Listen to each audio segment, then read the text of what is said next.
So the President of the United States took a few questions, and he also took a few shots at Republicans in particular. But he started out by promising to tell America what he was going to do about inflation. And so let's talk about that. And let's talk about it with a man that he kept focusing on. By the way, the president says he's from Wisconsin. We all know it is Florida Senator Rick Scott, member of the Commerce, Homeland Security, and Armed Services Committees.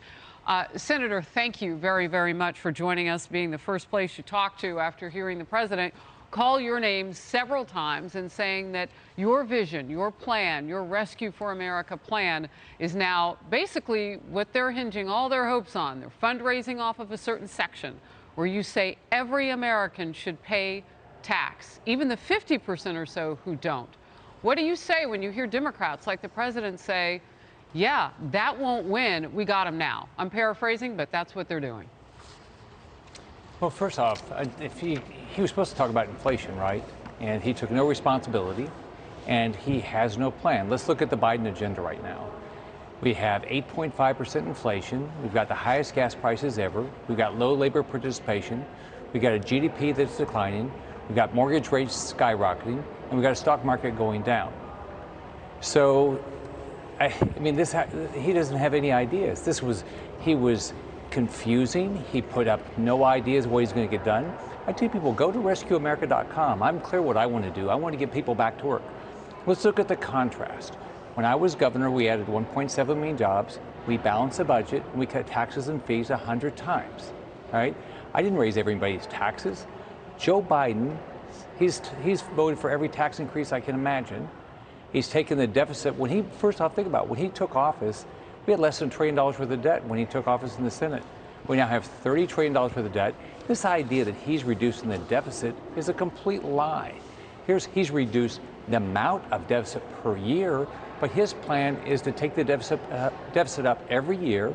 By the time in 10 years, we'll have $45 trillion worth of debt. Oh, interesting. I mean, and think about Medicare. Here's a guy, Bernie Sanders even attacked him on the campaign trail. He said, you know, Joe Biden is on the Senate floor saying he wants to cut Medicare and Social Security. I say, let's fix it. But we're not even talking about it. I said in my plan, we ought to have a report from Congress. What are you going to do to fix Medicare and Social Security? I want to make sure we keep it. Biden just signed a bill that's going to make Medicare in a worse position. So there's some simple things to do to fix inflation. He's doing none of them. So, Senator, I just want to drill down on this point, because Democrats are feasting off the part of your plan that says all Americans should pay some income tax to have skin in the game, even if a small amount. Currently, over half of Americans pay no income tax. That's from one of the bullet points in your plan. Senator McConnell has said that there's no way that will be part of the Republican Senate majority agenda. What is your response to the President of the United States, who points to you and says that this is now the way that Republicans are being represented with your plan? Is that true, or is it something different? You lead your party's GOP Senate fundraising. So is it the platform or not?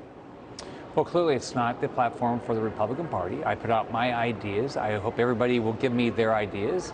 We're going to continue to make changes, but here's my point with that.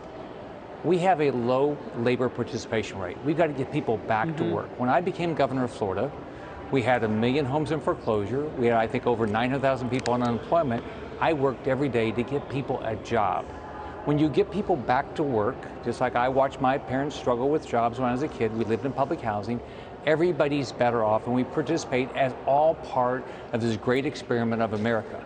That's exactly what I want to do. I want people to be back in the labor force. If you're able-bodied, we ought to all be back in here building the best economy ever again. But what the Democrats keep doing is saying we're going to pay people not to work, and we have more programs, which we should have safety net programs, but more programs for able-bodied people, Americans not to work. And that doesn't work. It doesn't work in any country, and clearly it doesn't work here.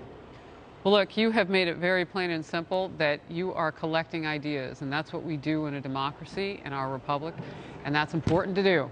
And we appreciate you coming on. And I had said this before, the president, you said it too, didn't share any ideas. But, you know, sometimes the idea is to punch the other side until no one realizes that that's all you're doing. Senator Rick Scott, thank you for your time, for being on the program today. Appreciate it. Have a good day. Bye-bye. You too.